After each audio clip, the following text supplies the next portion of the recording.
அடுத்ததா குடும்பத்தில வந்து பார்த்தீங்கன்னா, வரவுக்கு மீறிய செலவுகள் ஒரு பக்கம் போய்க்கிட்டு இருக்கு.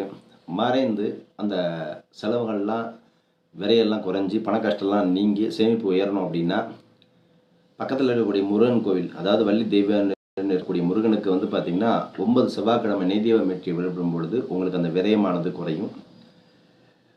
இந்த கலியுகத்தில வந்து எந்த கோவில்ல வந்து கருவறையில மூலஸ்தானத்துக்கு கோபுரத்துக்கு மேல தங்க கலசம் போடப்பட்டிருக்கோ, அந்த ஆலய தெய்வங்கள் எல்லாம் வழிபடும் பக்தர்களுக்கு அவர்களுக்கு வேண்டியதை எல்லாம் வாரி குடுக்குறார்.